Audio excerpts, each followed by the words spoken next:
America থেকে বিতাড়িত জায়গা মিলছে না নিজ দেশে। একদল মানুষ আমেরিকায় এসেছিলেন আশ্রয়ের খোঁজে। তাদের হাতে ছিল বৈধ কাগজ, আশ্রয়ের অনুমতি। কিন্তু হঠাৎ এক সকালে অভিবাসন কর্মকর্তা এসে বললেন তাদের নিজ দেশে ফিরতে হবে। কিন্তু প্রশ্ন হলো, কোথায় ফিরবেন তারা? কারণ যে দেশ থেকে তারা পালিয়ে এসেছেন সে দেশ তো তাদের অস্বীকার করছে। গভীর মানবিক ও আইনি সংকটের মুখোমুখি।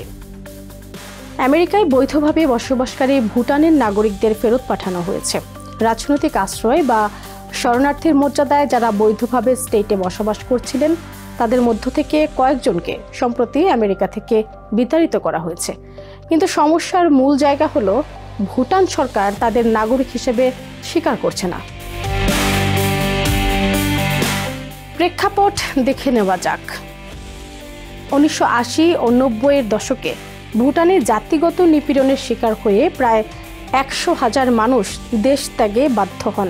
তারা সবাই ভুটানের নেপালি ভাষাভাষী সংখ্যালঘু জনগোষ্ঠী লোট সাম্পার সদস্য। তাদের অনেকেই পরে আমেরিকা, কানাডা ও ইউরোপে চলে যান। তবে সম্প্রতি দেখা যাচ্ছে ভুল নথিপত্র বা প্রশাসনিক জটিলতার কারণে আমেরিকার কিছু ভুটানি শরণার্থীর বৈধতা বাতিল করেছে। ফলে তারা এখন কোনো দেশের নাগরিক নন। শিক্ষা, স্বাস্থ্যসেবা, কর্মসংস্থান বা ভ্রমণ কোনো কিছুরই অধিকার তারা পাচ্ছেন না। রাষ্ট্রহীন মানে কি?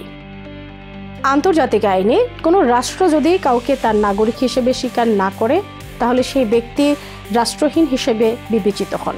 রাষ্ট্রহীন মানুষ ভোট দিতে পারেন না, স্কুলে ভর্তি হতে পারেন না, কাজ করতে পারেন না, এমনকি চিকিৎসাও ঠিকমতো পান না। জাতিসংঘের মতে রাষ্ট্রহীন অবস্থা মানেই বেআইনি জীবন এবং বঞ্চনা। আমেরিকায় ভুটানি শরণার্থীদের বিরুদ্ধে অভিযান। বিতাড়নের খবর ধীরে ধীরে ছড়িয়ে পড়ে। প্রথমে টেক্সাসে একজনকে ধরে নিয়ে যাওয়া হয়। এরপর আইডাহো ও জর্জিয়ায় আরও দুজনকে গ্রেফতার করে অভিবাসন কর্তৃপক্ষ। পেনসিলভেনিয়ার হ্যারিসবার্গে বসবাসরত ভুটানি কমিউনিটি নেতা রবিন গুরুং জানান, কমিউনিটিতে আতঙ্ক ছড়িয়ে পড়েছে। মানুষজন ফোন করে জানাচ্ছে আইস গ্রেফতার করছে। হ্যারিসবার্গ হলো আমেরিকায় বসবাসরত ভুটানি শরণার্থীদের অন্যতম প্রধান ঘাঁটি। এই ঘটনা ভুটানি কমিউনিটিতে গভীর উদ্বেগের জন্ম দিয়েছে। যারা আগেই নিজেকে নিরাপদ ভাবতেন তারাও এখন আতঙ্কিত। ট্রাম্প প্রশাসনের বিতর্কিত বিতাড়ন নীতি। ট্রাম্প প্রশাসন মেক্সিকো সীমান্ত হয়ে আসা অনিবন্ধিত অভিবাসীদের লক্ষ্য করে বিতর্কিত বিতাড়ন কর্মসূচি জোরদার করেছে। এর প্রভাব পড়েছে আমেরিকার বিভিন্ন অভিবাসী কমিউনিটির উপর। ভয়, বিভ্রান্তি ও অনিশ্চয়তা এসে পৌঁছেছে ভুটান থেকে আসা এক ছোট্ট কমিউনিটিতেও। তারা অনেক কষ্টে আমেরিকায় নতুন জীবন শুরু করেছিল। ভুটানি কমিউনিটির জন্য সংকট আরও জটিল। অনেকে বৈধ কাগজপত্র থাকা সত্ত্বেও বিতাড়িত হচ্ছেন। কে কোন কারণে আটক হচ্ছেন তা স্পষ্ট নয়।